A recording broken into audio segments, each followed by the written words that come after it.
ಮಾನ್ಯ ಸಭಾಧ್ಯಕ್ಷರೇ, ಚುಕ್ಕೆ ಗುರುತಿನ ಪ್ರಶ್ನೆ 1889 ಮಾನ್ಯ ಮಹಿಳಾ ಮತ್ತು ಮಕ್ಕಳ ಅಭಿವೃದ್ಧಿ ಸಚಿವರಿಗೆ.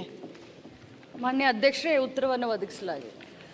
ಮಾನ್ಯ ಸಭಾಧ್ಯಕ್ಷರೇ, ಉತ್ತರವನ್ನು ಒದಗಿಸಿದರೆ ಅವ್ರು ಹೇಳ್ತಾ ಇದ್ದಾರೆ ಪದವಿ ಪೂರ್ವ ಶಿಕ್ಷಣದವರೆಗೂ ಅನಾಥ ಮಕ್ಕಳಿಗೆ ದಾಖಲಾತಿ ಮಾಡೋದ್ರಲ್ಲಿ ಯಾವುದೇ ಸಮಸ್ಯೆ ಇಲ್ಲ ಅಂತ, ಹಾಗೂ ಉನ್ನತ ಶಿಕ್ಷಣದಲ್ಲೂ ಅವರಿಗೆ ದಾಖಲೆ ಮಾಡಲಿಕ್ಕೆ ಸಮಸ್ಯೆ ಇಲ್ಲ ಅಂತ.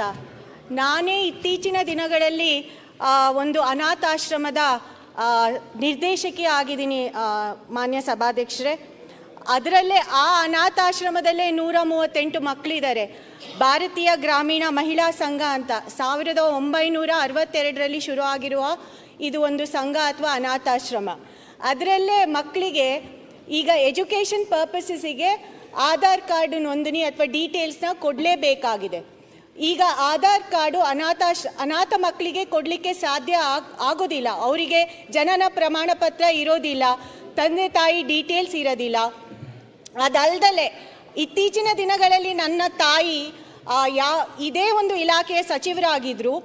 ಅವರೇ ಒಂದು ಮಗುವಿಗೆ ನರ್ಸಿಂಗ್ ಕಾಲೇಜಲ್ಲಿ ದಾಖಲೆ ಮಾಡಲಿಕ್ಕೆ ಪ್ರಯತ್ನ ಮಾಡಿದಾಗ ಆ ಮಗುವಿನ ಜನನ ಪ್ರಮಾಣ ಪತ್ರ, ಇನ್ಕಮ್ ಸರ್ಟಿಫಿಕೇಟ್, ಈ ವಿಚಾರಗಳನ್ನ, ಈ ಒಂದು ದಾಖಲೆಗಳನ್ನ ಆ ಒಂದು ಕಾಲೇಜ್ ಕೇಳಿತ್ತು. ಆಗ ಸುಮಾರು ಕಷ್ಟಪಟ್ಟು ಆ ಮಗುನ ಅಡ್ಮಿಷನ್ ಮಾಡಬೇಕಾಯಿತು. ಹಾಗೆ ನನ್ನ ಹತ್ರ ಚಿಕ್ಕಮಂಗ್ಳೂರಲ್ಲಿ ನಡೆಸ್ತಾ ಇರುವ ಒಂದು ಅನಾಥಾಶ್ರಮದಿಂದನೂ ಲಿಖಿತದಲ್ಲಿ ಬಂದಿದೆ ಅವರಿಗೆ ಯಾವ ರೀತಿ ಸಮಸ್ಯೆಗಳು ಆಗ್ತಾ ಇದೆ ಅಂತ. ಇದ್ರ ಬಗ್ಗೆ ನಾನು ಸಚಿವರ ಹತ್ರ ಮನವಿ ಮಾಡ್ಕೊಳ್ಳೋದು, ನೀವು ಸಮಾಲೋಚನೆ ಮಾಡಬೇಕಾಗಿದೆ. ಇದು ನಿಜವಾಗ್ಲೂ, ಯಾಕಂದರೆ 712 ಅನಾಥಾಶ್ರಮಗಳು ಇಡೀ ರಾಜ್ಯದಲ್ಲಿದೆ ಅಂತ ಹೇಳ್ತಾ ಇದ್ದಾರೆ.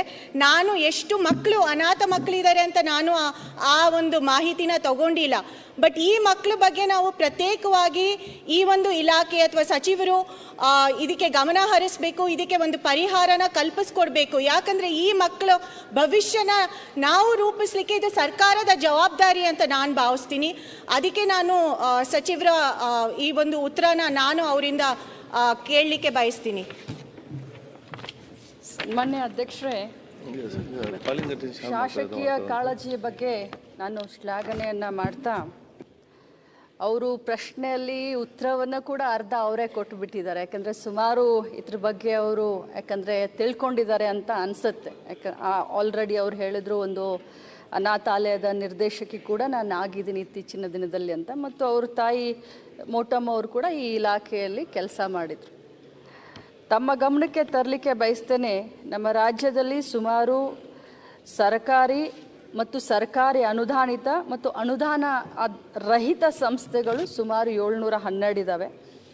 ಸೊ ಇದರಲ್ಲಿ ಮಕ್ಕಳ ದಾಖಲಾತಿಗಳು ಸುಮಾರು 17,049, ಗಂಡು ಮಕ್ಕಳು 9,175, ಹೆಣ್ಮಕ್ಕಳು 7,874.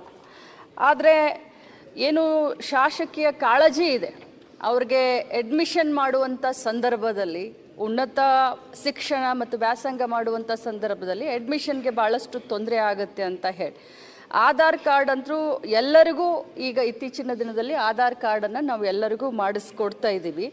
ಆಮೇಲೆ ನಾವು ಸಮಾಜ ಕಲ್ಯಾಣ ಇಲಾಖೆಗೆ ಈ ಎಲ್ಲ ಮಕ್ಕಳನ್ನು, ಯಾರಿಗೆ ಅಂದರೆ ಅವರ ತಂದೆ ತಾಯಿ ಯಾರೂ ಇಲ್ಲ ಅಂತ ಗೊತ್ತಾದಂಥ ಮಕ್ಕಳಿಗೆ ನಾವು ಬಹಳಷ್ಟು ಗೌಪ್ಯತೆಯನ್ನು ಕೂಡ ಕಾಯ್ಕೊಳ್ಬೇಕಾಗತ್ತೆ.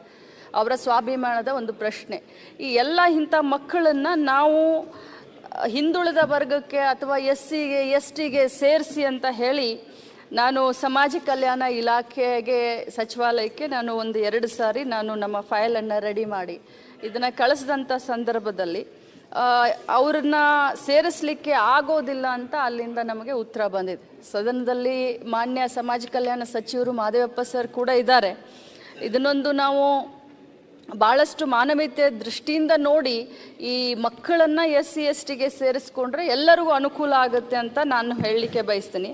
ಮತ್ತು ಜೊತೆಯಲ್ಲಿ ಹಿಂದುಳಿದ ಆಯೋಗದ ಮಾಜಿ ಅಧ್ಯಕ್ಷರಾದಂಥ ಜಯಪ್ರಕಾಶ್ ಹೆಗಡೆ ಅವರು ಇದರದೊಂದು ಪಬ್ಲಿಕ್ ಹಿಯರೆನ್ಸ್ ಮಾಡಿ ಇದನ್ನು ಫಸ್ಟ್ ಕ್ಯಾಟಗರಿ ಅಂತಂದರೆ ಅತ್ಯಂತ ಹಿಂದುಳಿದ ವರ್ಗಕ್ಕೆ ಇವರನ್ನು ಕ್ಯಾಟಗರಿ 1ಗೆ ಸೇರಿಸಬೇಕು ಅಂತ ಈಗಾಗಲೇ ಅವ್ರು ರೆಕಮೆಂಡ್ ಮಾಡಿದ್ದಾರೆ.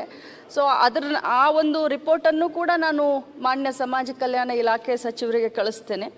ಒಟ್ಟಾರೆಯಾಗಿ ಮಕ್ಕಳು ಉನ್ನತ ವ್ಯಾಸಂಗವನ್ನು ಮಾಡುವಂಥ ಸಂದರ್ಭದಲ್ಲಿ ಅವ್ರಿಗೆ ಜನರಲ್ ಕ್ಯಾಟಗರಿ ಅಂತ ನಾವು ಅಡ್ಮಿಷನ್ ತಗೊಳ್ಳಿಕ್ಕೆ ಹೇಳಿದ್ದೀವಿ. ಅವರಿಗೆ ಆರ್ಥಿಕ ಸಹಾಯ ಆಗಿರ್ಬೋದು, ವಸತಿ ಸೌಲಭ್ಯ ಆಗಿರ್ಬೋದು, ಮತ್ತು ಉನ್ನತ ವ್ಯಾಸಂಗವನ್ನು ಈಗಾಗಲೇ ನಮ್ಮ ನಿಲಯದಲ್ಲಿ ಏನು ಬಾಲಕರ ಬಾಲಮಂದಿರ, ಬಾಲಕಿಯರ ಬಾಲಮಂದಿರದಲ್ಲಿ ಮತ್ತು ವೀಕ್ಷಣಾಲಯಗಳಲ್ಲಿ ಇರುವಂಥ ಮಕ್ಕಳು, ಅನೇಕ ಮಕ್ಕಳು ಈಗಾಗಲೇ ಶಾಲೆಯನ್ನು ಕಲಿತು, ಕಾಲೇಜನ್ನು ಕಲಿತು ಬಹಳಷ್ಟು ಚೆನ್ನಾಗಿ ತಮ್ಮ ಉಪಜೀವನವನ್ನು ಮಾಡುವಂಥ ನಿದರ್ಶನಗಳು ಕೂಡ ಇದ್ದಾವೆ. ತಮ್ಮ ಕಾಳಜಿ ಏನಿದೆ, ಅವರಿಗೆ ಒಂದು ಕಾಸ್ಟ್ ಸರ್ಟಿಫಿಕೇಟ್ ಅಡ್ಮಿಷನ್ನಲ್ಲಿ ಅವರಿಗೆ ರಿಸರ್ವೇಷನ್ನಲ್ಲಿ ಅವರಿಗೆ ಅನುಕೂಲ ಆಗಲಿ ಅಂತ ಏನು ತಾವು ಬಯಸ್ತಾ ಇದ್ದೀರಾ, ಇನ್ನೊಮ್ಮೆ ನಾನು ಸಮಾಜ ಕಲ್ಯಾಣ ಇಲಾಖೆ ಸಚಿವರೊಂದಿಗೆ ಇದ್ರ ಬಗ್ಗೆ ಚರ್ಚೆ ಮಾಡಿ ಆದಷ್ಟು ಬೇಗ ಕ್ರಮವನ್ನು ತೆಗೆದುಕೊಳ್ಳೋಕ್ಕೆ, ಅಥವಾ ಒಂದೇನಾದರೂ ಒಂದು ಫುಲ್ ಸ್ಟಾಪ್ ಹಾಕಬೇಕು. ಆಗುತ್ತಾ ಇಲ್ವಾ, ಹಿಂದುಳಿದ ವರ್ಗಕ್ಕೆ ಸೇರ್ಸೋಕ್ಕಾಗುತ್ತಾ, SC STಗೆ ಸೇರ್ಸೋಕ್ಕಾಗುತ್ತಾ ಅನ್ನೋದನ್ನ ನಾನು ಅವ್ರ ಜೊತೆ ಚರ್ಚೆ ಮಾಡಿ.